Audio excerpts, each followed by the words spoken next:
Thank you very much. Good afternoon, ladies and gentlemen. As was said, my name's Jeremy Green. I'm the head of the Department of Maritime Archaeology at West Australian Museum, and our department's responsibility is largely to do with shipwrecks. We operate under two pieces of legislation: the Commonwealth Historic Shipwrecks Act, which applies to all shipwrecks that are 75 years or older that are in the waters from the low water mark out to the continental shelf. The Commonwealth legislation for shipwrecks is a rather unusual one. Most Commonwealth legislation applies from the 3 nautical mile limit to the continental shelf or the edge of the exclusive economic zone.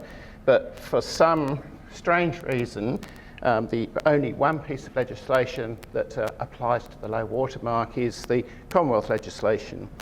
You then come to the state legislation, which applies to state waters, applies to all shipwrecks that are earlier than 1900, so it's a slightly different definition of shipwreck sites. And the definition of state waters is essentially enclosed bays, rivers, and port-related structures that were, or port-related facilities that were enacted before the change in Commonwealth legislation. It's a very complicated piece of legislation, both pieces are. Essentially, the state legislation currently is in Parliament to be revised to bring it in line to the Commonwealth legislation, because you can imagine that if you have a shipwreck that is above the low water mark and is a state shipwreck, and let's say that's 1901, it's not protected. But if you have a shipwreck that is just below the low water mark and it's 1901, it's protected under the Commonwealth legislation. So we want to try and bring those two pieces of legislation together. Needless to say, there's always problems between Commonwealth and state legislation. I'm reminded of that every day, because where I work in Fremantle is next to the railway line, and outside my window the train goes by and there are 3 rails there because there's 2 different gauges in Australia all the way across the place. So we won't go too far into that. The subject of my talk today is about the Rottnest Deepwater Graveyard. And really it's actually a very interesting sort of historical progression, because when the state was founded, West Australia was founded in 1629, ships were coming into Fremantle and there was no facilities for them to tie up to. There was no harbour as such. Although Stirling had outlined the fact that there was a beautiful enclosed bay, which is Coburn Sound, unfortunately what he missed pointing out was that there were substantial problems getting into Coburn Sound. There was a bar, the Amelia Bank, and it wasn't an easy place to get into, so there was literally no protection for ships that came to the state. So when they first arrived, they would anchor in gauge roads. They would be lighter stuff ashore. The Swan River was, of course, closed at that time, so there was no entrance into the Swan River, and it was a very messy place. And almost immediately after, well, in fact, HMS Success ran aground, Amelia ran aground 2 of the early vessels that came to the state. But gradually on the coast, we started to see a number of shipwrecks occurring. Storms with the northeasterly storms would come in and the ships would be driven ashore. And the sort of thing that you would see, this is actually an 1862 watercolour of Fremantle showing the long jetty in the background. This is not a terribly inspiring picture for the first visitor coming to West Australia. And in fact, in time, the whole coast became littered with wrecks.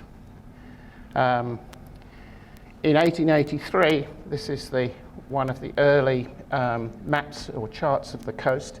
of Fremantle, and I think you'll see here, if anybody's familiar with Fremantle, Suffolk Street, Norfolk Street, Essex Street, this is the bay.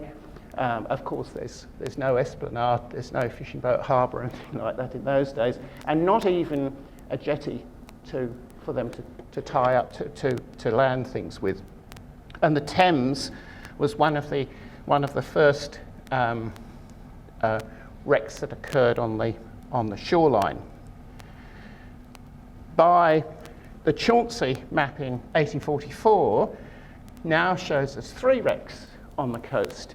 We have this is a little bit difficult, we have the Amelia here, the Thames and the Emily Taylor, all abandoned on the shoreline. And in fact, the Emily Taylor was used as a convict, or used as a prison rather, in the early days when of course the city of Fremantle was had yet to build the prison. They of course had the roundhouse, but there was an overflow. So 1830 to 1842, we're starting to get more and more wrecks. And when let me just try the laser pointer. This is a map. I didn't actually have a good map of the long jetty, but what had happened is that they first of all built. I'll just go back one. Here is what they called the South Jetty. That was the first jetty that was put in, so that vessels coming into the port would anchor in this general area here, and then they would lighter stuff ashore, and that was the jetty. That jetty actually had a railway line on it, and the railway line went through the Commissariat building, which is now the Shipwrecks Museum in Fremantle, where the government stores will be unloaded. The line actually went straight through the building, came out the other side, went down Cliff Street, and ended up on the Swan River on the other side of the bar. And at that point, vessels could then take supplies up to the city of Perth. Not the world's greatest system by any means. And so there was no ability for the early ships to tie up. So they then built, there's the South Jetty, they then built what is called the Long Jetty. And this was a jetty that operated right through until the opening of the harbour here, where this is actually a map showing the proposed, well, what they were planning for to open up the harbour, and the Long Jetty is where vessels could tie up. But again, this was a real nightmare, because a big vessel tied up on the Long Jetty, and with a northeasterly or southwesterly storm, would be literally battered to pieces. And a number of masters of ships coming into Fremantle complained bitterly about the fact that Fremantle or Western Australia was a terrible place to come into because of the problems with the Long Jetty and tying up there. And of course, as we know, there was in around 1900, they broke through the bar here and opened up the Fremantle Harbour, which for the first time gave vessels protection from the weather and an ability to tie up in a safe anchorage. However, when we look at these sites, here we have the Emily Taylor, the Thames, and the Amelia. If you look at this rather red line, I've lost my pointer. There it is. This outline here is the current. That's the Perth Yacht Club, the Challenger Harbour. This is the Fishing Boat Harbour, and this is the section of the Fremantle Yacht Club. So you can see that the coastline has been quite considerably reclaimed since those days. And if you look at this is a modern aerial photograph of the thing. We now have the Amelia sitting really just opposite the Marine House on on Marine Parade here in Fremantle, the Thames here under some of the facilities on the fishing boat harbour, and the Emily Taylor under the Fisheries Department building in near to Capital Lando Drive. So as you can see, the original coastline was along there, and all of that, of course, now has been built up.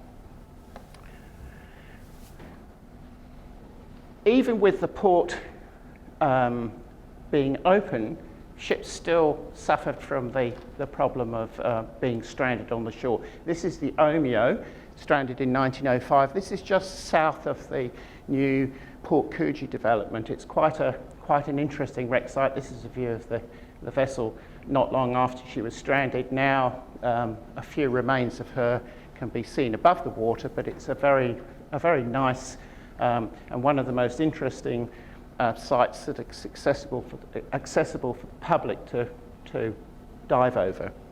And of course, this site is protected under the Commonwealth legislation because it is actually just below the high water mark. If it was just above below the low water mark, if it was just above the low water mark, it wouldn't be protected because it would come under state legislation. And again, we have this conundrum. Of course, these ones here, they are protected under state legislation because they are above the low water mark, but they're all date from prior to 1900. And they're very important historic sites. I mean, they're three of the earliest sites. We have no idea what remains of them. We have alerted the Fremantle City Council if they ever plan to do any excavation or building works in these areas, that we will definitely want to be involved in finding out what's there. Another example of this is the Alacrity, stranded in 1931. Again, simply just abandoned on the beach. So even in the 1930s, you had no policy to determine what happened to these sorts of vessels. They would simply be driven ashore, they wouldn't be worth salvaging, and they would be left and abandoned. And really, this was not the sort of, I suppose this wasn't a good situation. You really didn't want the coastline littered with shipwrecks. And as a result, in 1932, there was the enactment of the Beach Fishing Grounds and Sea Routes Protection Act, which nominated an area off Rottnest Island, Rottnest, Garden Island, Fremantle, a circular area 7 miles in diameter, bearing 68 degrees, 11 miles from Rottnest Lighthouse. And that was this is an area within which obsolete vessels may be sunk. So they started to develop a policy then for getting rid of vessels that were obsolete or no further use.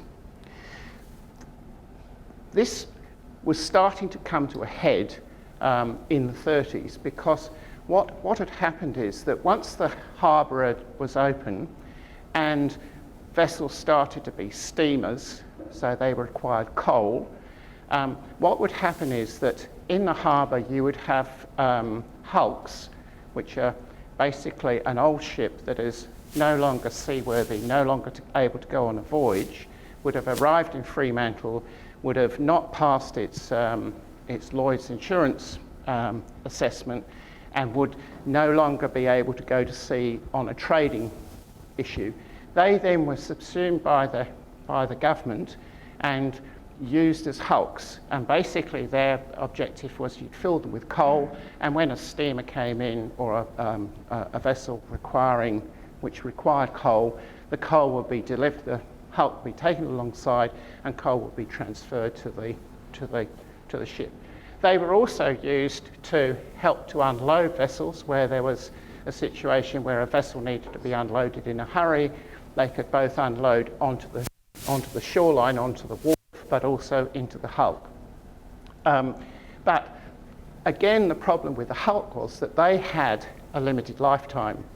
And after a while, you read the harbour master's reports for Fremantle, and they are referring to the such and such a vessel. And some of these vessels are quite historically, quite old. There's the Kirkbride ship, and what was the other one? The Joseph Conrad. Very early sailing ships that came into the port were then no longer able to operate as sailing vessels and were converted and lasted for quite some considerable time. But what you found was that the harbour master was saying such and such a vessel is no longer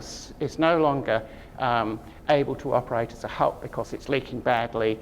We have to dispose of it. And indeed, some of the vessels in the very early period were abandoned. They were just taken out of the port and sunk at just outside of the port on Boat Rock and places like that. So this was before the Dumping Act. So once they had an officially designated dumping ground, the Port Authority was not allowed to take vessels out and just dump them willy-nilly wherever they felt like. They had to be taken out to the graveyard and they had to be sunk in the graveyard. This is a sort of like a, I don't know, this laser pointer's not, oh, there we go. This is a sort of composite photograph. Here's Rottnest, here's Garden Island, and this is the graveyard area. And these dots here are vessels that we have reported from the records of the Port Authority that such and such a vessel was taken out to the graveyard and sunk on such and such date. And I think you'll see it's a slightly better picture here. What we have is the red dots are the names of the ships that were taken out by the Fremantle Port Authority and sunk in the graveyard. You'll notice most of them actually lie on a latitude and longitude.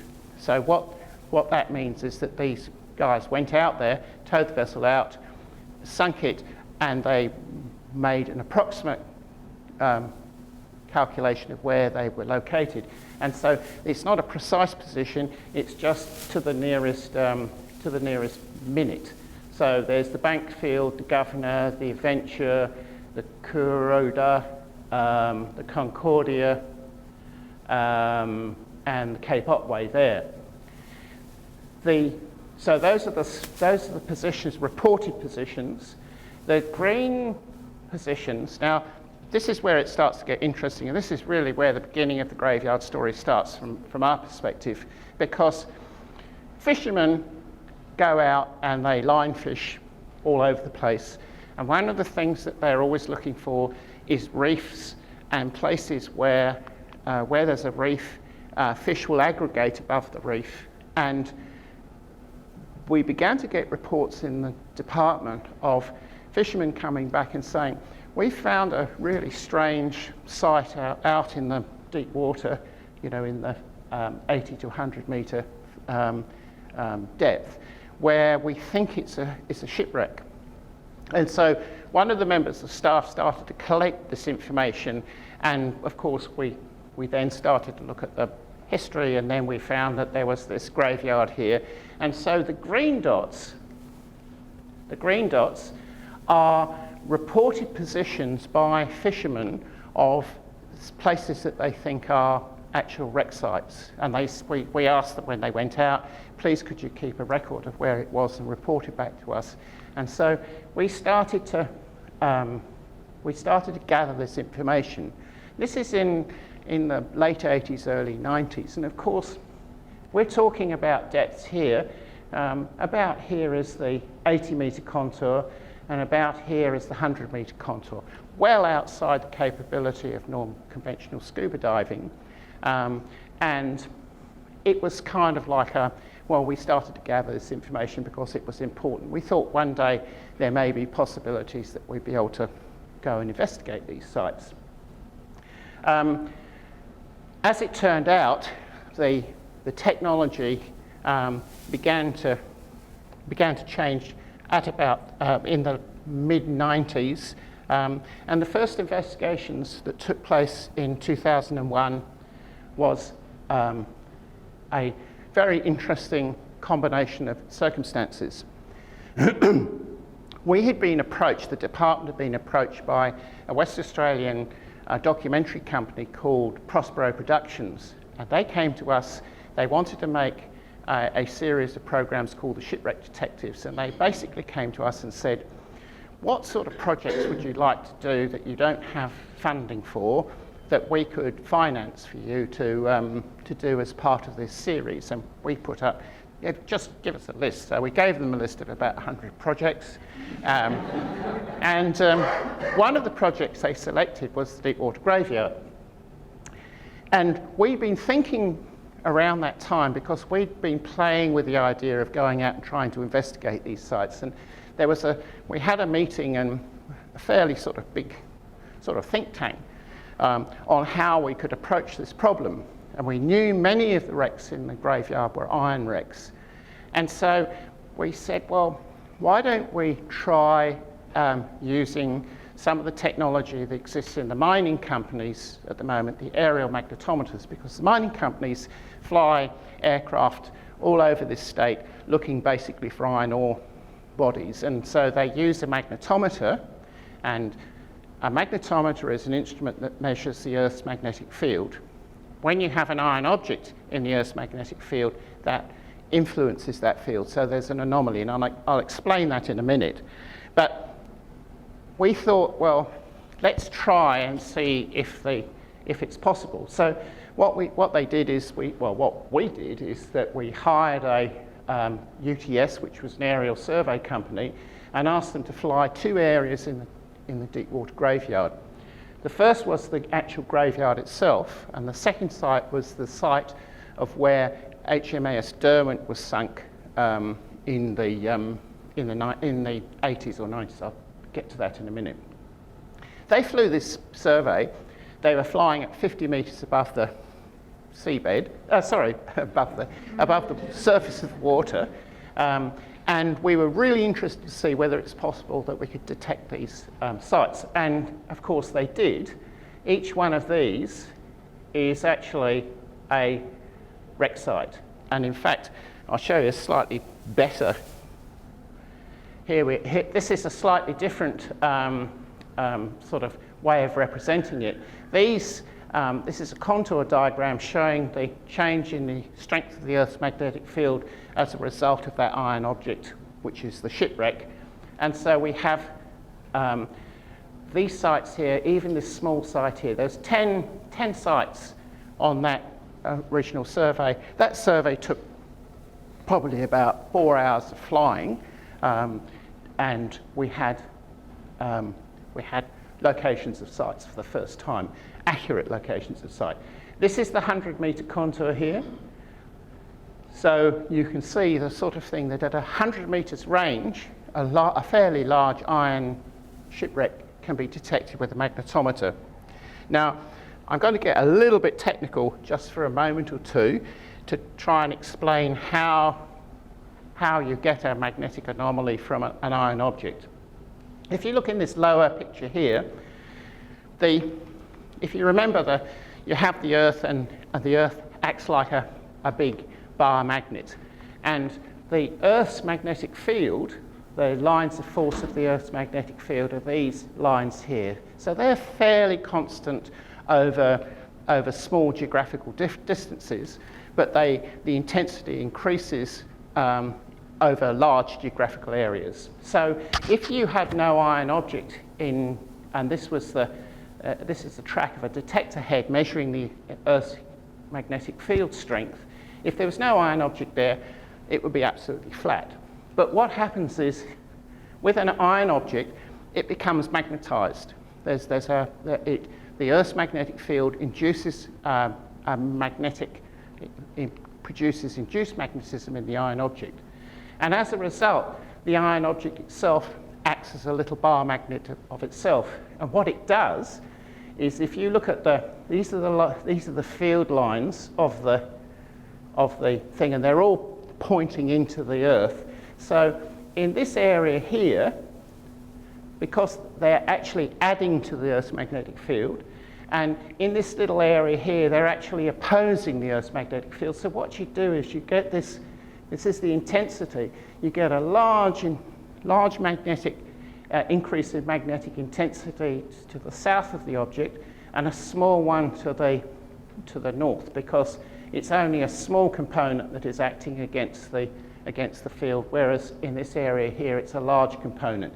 And the object lies about halfway between the two peaks. So it doesn't lie under, this is always the mistake that a lot of people make, is it doesn't lie underneath that peak, it lies about halfway between the two. So going back to these things here, the reason why we've put these points not over the most important part, that's the big side and that's the little side, they're about halfway. Now, that was fine. We had 10 magnetic targets, and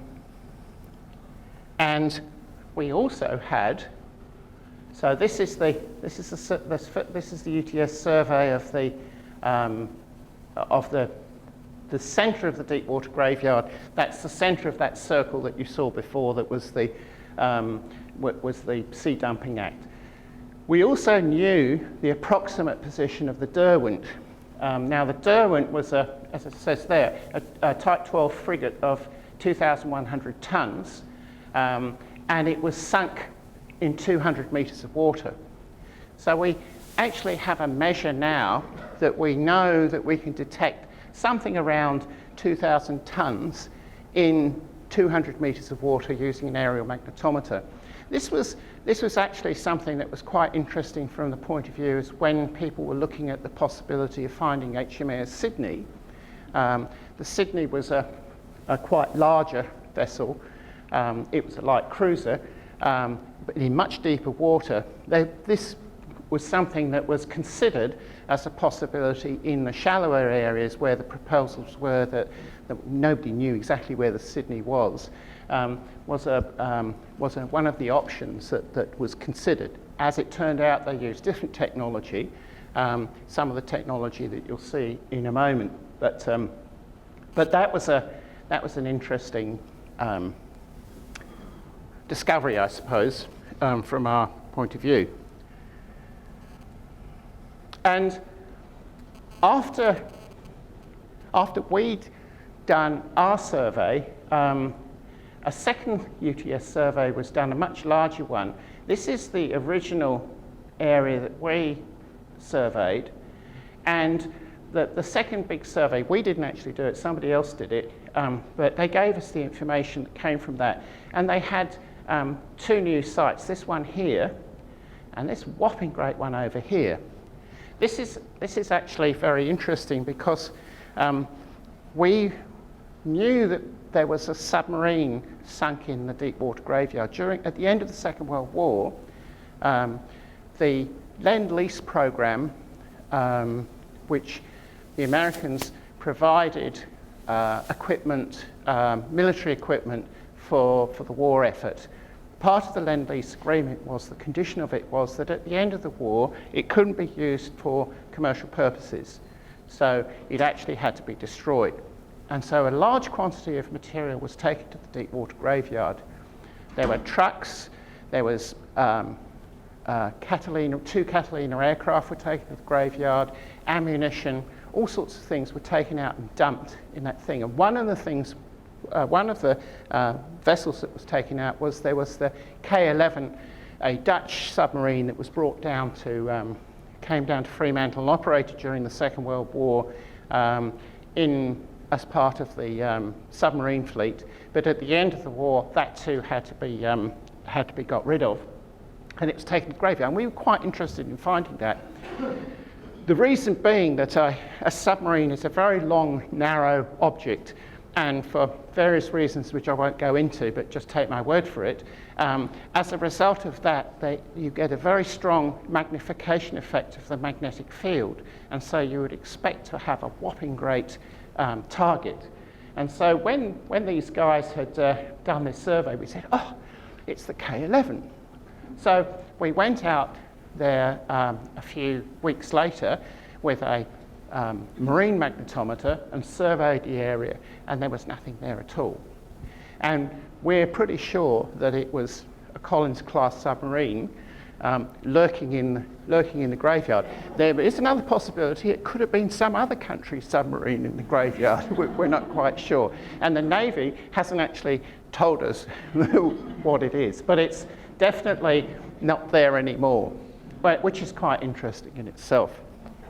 So the magnetics was the beginning of this sort of story that, okay, this is a really good way of finding things. But as we became more and more involved in this project, we found there was all sorts of other people doing other things in this area, which had an impact on what we were interested in. This was this is the Marine Futures survey of the Rottnest area out to around the 200-metre contour. Marine Futures was a project run by UWA and the Fisheries Department, government organisations. And the idea was to go to certain areas in West Australia and do a very careful study of the seabed to see if you could type what the seabed was like in different places, so that you could then connect that with the sort of biodiversity that exists in that area for example, fishing, for the potential of fishing industry. Basically, what sort of marine things would exist in certain types of environments. Not my area of expertise, but I guess what it is, if it's a rocky area, you're going to get certain sorts of fish, and if it's a sandy area, you're going to get other sorts of fish and scallops and what have you. And so you can typify or make a typology from this. And this system that they're using here is what's called a multi-beam sonar. It essentially sends a signal down to the seabed, and it comes back and it measures the intensity and the distance, and you're able to create a three-dimensional map, if you like, of the seabed. And so the colour, this is obviously as it gets deeper and deeper and deeper, but also it shows up all sorts of interesting features. And you can see, here's our little magnetic survey here. This is a whopping great survey that UTS did, but they weren't the only people that were working in this area. The Navy was working in this area this is the Southern Surveyor's survey of the Perth Canyon. So you're now looking at our surveys, there's the UTS survey. This is around 60 nautical miles tracking the canyon and looking at the geology of the seabed in this area. But where of course our interest was shipwrecks, and these guys have got other interests. So we started working together with this to try and sort of see what information both the Marine Futures, this one here, and the Southern Surveyor survey might have that would be relevant to us. Of course, the deepest site that we've found so far was the HMS Derwent, which was scuttled in 1995, as I said, in about 200 metres of water, a bit further out than the traditional graveyard. We don't quite understand how they came to be able to do that. I guess that was the Navy's prerogative, because normally they should have actually sunk it in the graveyard. That was the last of the naval vessels to have been taken out into deep water and basically sunk. Following that, we had HMS Swan and HMS Perth. Swan was sunk off Bustleton as a recreational diving spot, and Perth was scuttled in just off Albany for a similar recreational thing. So nowadays the object is to find some sort of useful use for these vessels in terms of having a recreational dimension to it. And I think you probably will remember there's been a couple of vessels that were involved in illegal fishing activities, poaching on the in the Great Southern Ocean that were arrested, and those vessels too have been turned into recreational diving things. So it's interesting that historically the tradition of how you dealt with vessels has changed over time. Initially, you abandoned them on the beach, forget it. Then you took them out and dumped them wherever you like, and then you were confined to the graveyard and you took them out to the graveyard and things. And now, of course, people are looking for a more useful uses for these vessels in terms of recreation. Now, as I said, this was sunk in 200 metres of water. What's interesting is the Southern Surveyor survey, which was that one of the Perth Canyon, actually came up with the site. And what I've done is that we use a system, a geographical information system, which allows you to overlay geographical information in its correct sort of coordinates. So the magnetic survey is sitting exactly over the same position as the Southern Surveyor survey, and shows quite clearly, exactly as we predict, that the target is not at the maximum; it's on this slope here. So we have the magnetometer indication was correct, and so was as a result of the Southern Surveyor thing. All right, so how do we investigate these sites? I mean, 200 metres is quite a major depth, and it's not one that one can approach lightly these days. But the graveyard, when we first started investigating the graveyard, we once again, through this sort of association and connection with people and ideas and things, we came across a group of what are called technical divers. Technical divers really ought to be called something else. Divers with lots of kit, because if you can see, this guy's got a twin aqualung cylinder on his back and 2 bottles under his arms. And they go down, they work on mixture gas, so they use helium and nitrox and compressed air. They can go down to, well, these guys have been going down to around 100 metres, get about 15 minutes, and then they have to spend about 4 hours decompressing in 10 metres of water. That's why they need all these bottles of things, of air and gas and what have you. The helium enables them to dive to the great depth, because you can't dive probably 100 metres is about you have a great deal of problems with nitrogen narcosis, and you have a very long decompression time if you use compressed air. And it's really, these guys are experimenting on the sort of, on the limit of how deep you can go using this sort of diving equipment. I tell you what, it's not my idea of fun, but everybody has their. So these guys were going down, and once again, this is the sort of symbiosis of what's going on. They were diving down randomly and having a look at a bit of seabed, which was really interesting because it had 4 shells and a bit of seaweed. And we said, well, look, there's wreck sites down there. How about you go down and take a camera and take a picture of what's going on? So they were quite happy to do that. And they started a project. Then the other thing that we have as part of our kit, if you like, that we can use, there's a thing called a Sidescan Sonar. It's a sonar basically that produces an acoustic picture of the seabed.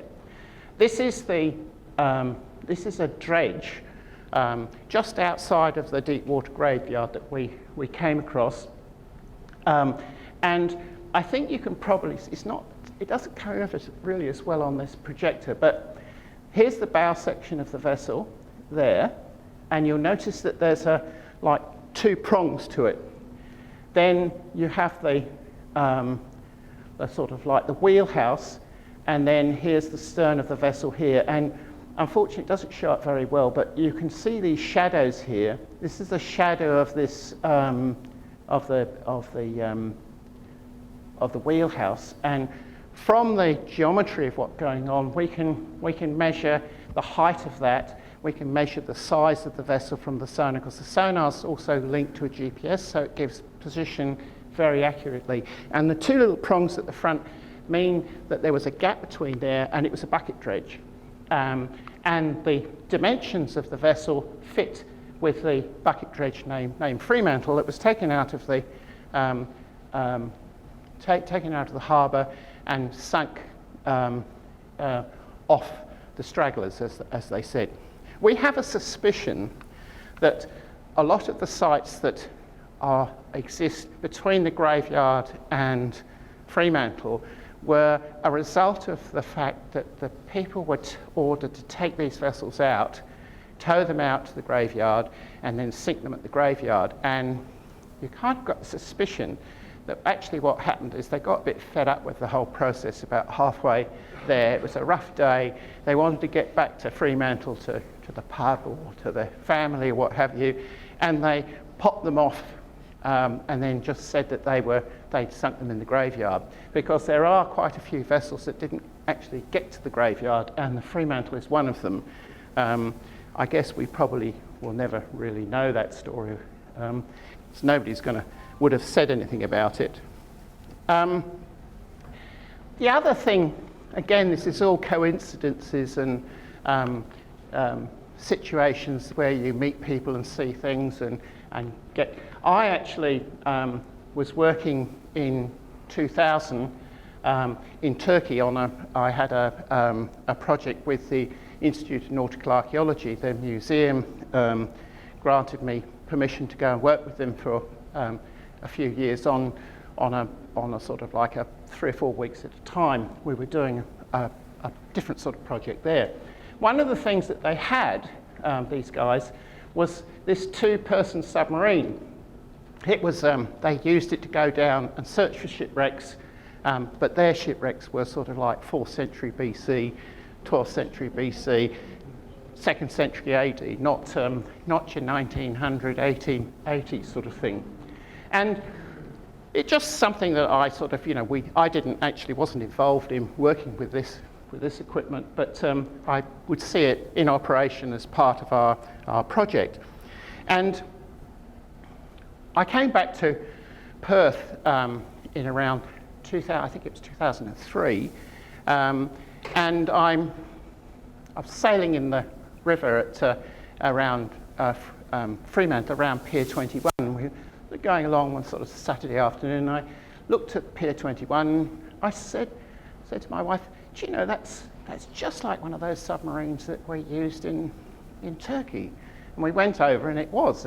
And so I came back to work, and I had a chat with a few people and said, there's one of those 2-man submarines in the river. And eventually we tracked down the person who had it. And I got in contact with him, and he said, "Oh yes," he said, "we've been doing some test dives with it. It's a bit sort of, we really want to find something interesting to look at, because, you drive around and you see a few shells and some fish and some seaweed." And we said, "Well, we've got something for you." And so he then became involved in operating in the Deepwater Graveyard. And of course, these sort of things, I went down one time on a 70-metre wreck with some of the technical divers were with us. The technical divers have 15 minutes. In this thing, you can spend 2 days down there if you want to. There's air enough for you to last for 2 days. And it's 1 atmosphere, and you come out, and it's very, very comfortable, and not at all claustrophobic, because the whole thing is, as you can see, is just one big plexiglass dome with a seal around the top. It's currently rated to go to 200 metres, and when it comes back to Fremantle, he's planning to take it out to look at the Derwent, which I think will be really fascinating. Okay, so there's some of the ways that we locate, but how do we identify these ships? Cape Otway was a lighthouse tender, travelled around the state for many years, tending lighthouses and doing that type of work. It was involved during the war It was involved in searching for the survivors of the Sydney, for example, but it was eventually taken out and sunk in the graveyard. And this is it a few years before it was sunk. Now, there are some features on there I want you to note. There's this little cowl here, and this winch mechanism here, and then it's another picture of the Otway at sea. The other thing is, have a look at these bow features here. Now, if we go, this is one of the photographs taken by the technical divers. Now, problem with the technical divers, they've got so much technical stuff on them that quite often they don't take very good pictures. But this is one of the early pictures, and this is the one where you can see this is that, and that's that, and of course the mast, the section there. And the bow was damaged. We imagine it might have actually hit the thing. Most of these ships, when they're taken out to the graveyard, were blown up. They put explosives on it, lit the match, retired, bang, and down it went. And here's that steering mechanism that I talked about. Not the steer, the winch mechanism, rather. And hopefully this is going to work. Yes. This is taken by the two-man submarine. You'll notice the quality of the picture is somewhat better than the technical divers' pictures, but here's our stern, that feature that I showed you in the stern. You'll notice that the deck, which would have been a wooden deck, is slowly rotting away. And if you remember, what we said is that wreck sites and reefs aggregate fish. This is the sort of thing that you would see in a big column all the way up the side.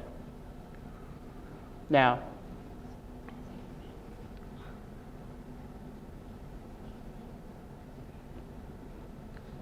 I think you can see here the stripping, that it would have probably been a teak deck.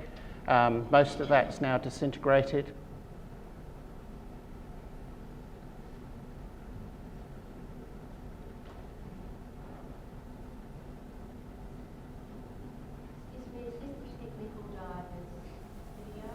Sorry?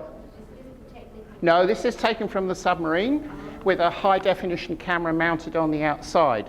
And it's quite interesting because you can actually steer the camera from the inside of the submarine. So it's really, there's the winch mechanism. And of course here is where they blew it up.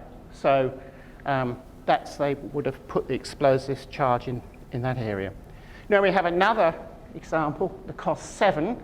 It was originally from the Cosmos Whaling Company, and this is a picture of COS 7 in 1929. It took part in the Second World War. It was a convoy escort vessel during the Second World War on the Atlantic convoy run, and then it was sold to the Change Beach Whaling Company, and there it is in the thing. And it was scuttled in 1968. And if you look at this, again, it's not a terribly good, but we will have a little bit of video in a moment. This structure, this is the layout of the vessel. You can see here is where it was blown up. That's where the explosive charge would be put in. But there is a quadrant, which is very typical of the whaling vessels. They had a big round semicircle, which was used for the steering. And you have, okay, just take my word for it. This thing here matches that there. So we were pretty sure this was the COS 7. And here she is again on video. Now, this is how good our position's getting.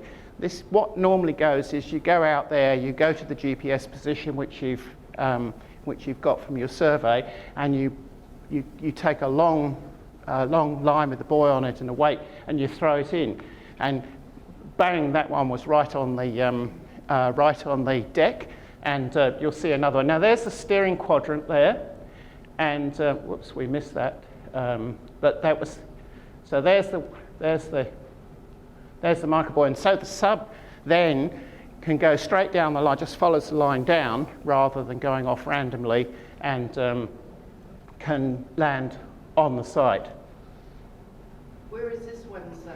This is again in the graveyard. All of these are in the graveyard. This is in about 85 metres of water. And again, I think just over the top here is where they would have blown it up. Yep.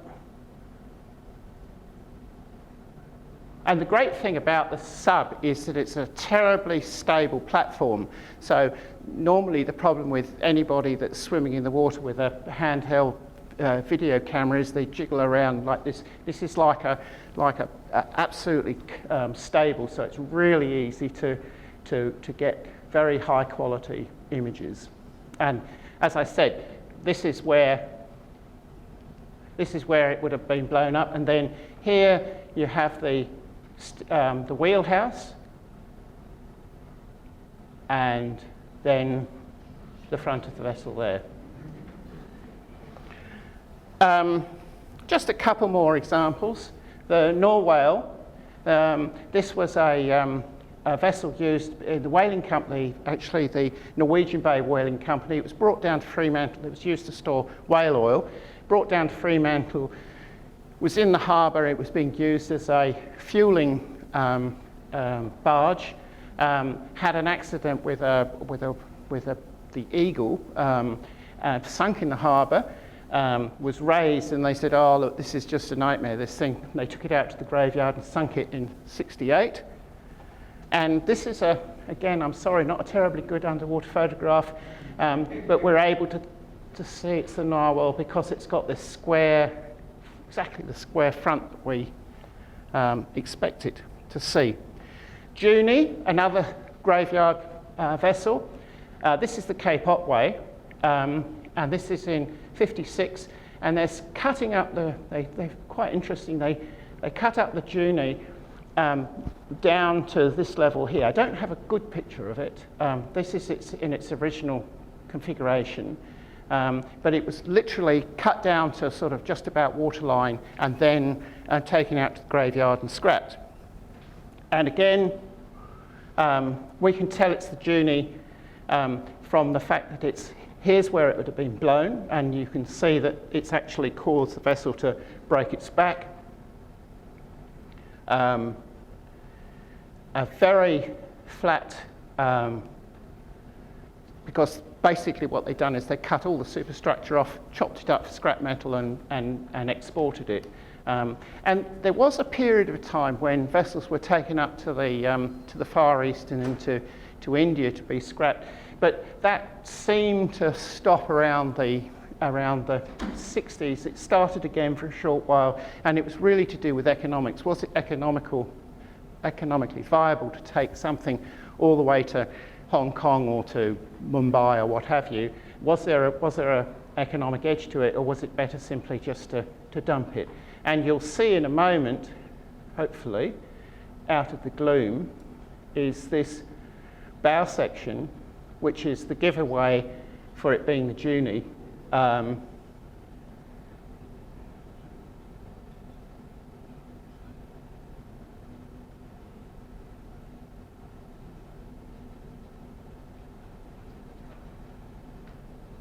Okay, this is taking a bit longer than I thought it would.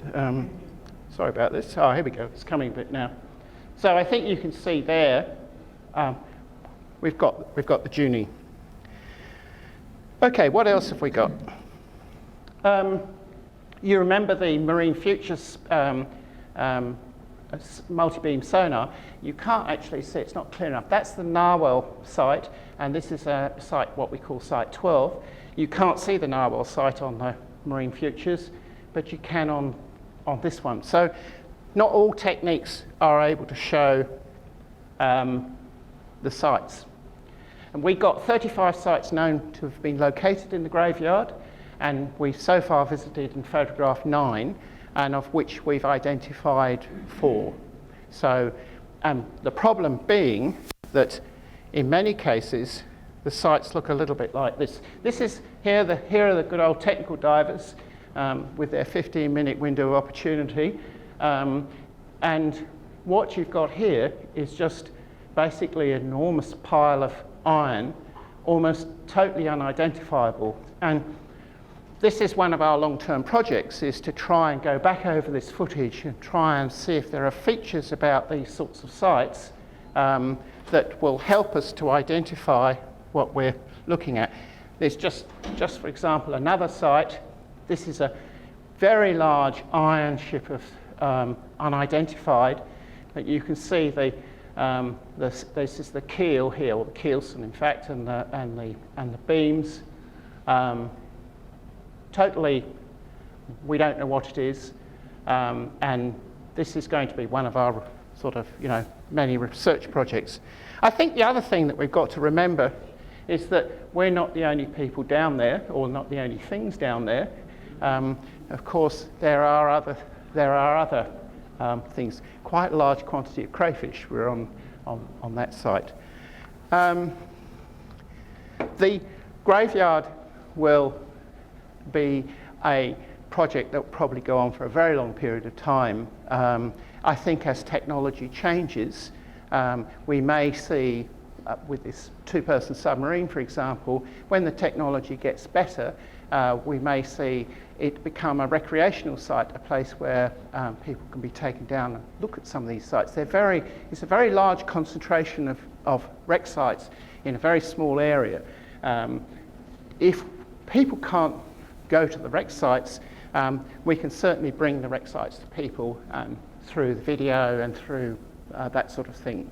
The Deepwater Graveyard is not our only project. It's actually a very small project as part of the department. Most of these sites, you'll probably be aware, lie outside our legislation, so they have, relatively speaking, peripheral relevance to us today. But when they become 75 years or older, they will be protected under legislation. Thank you very much.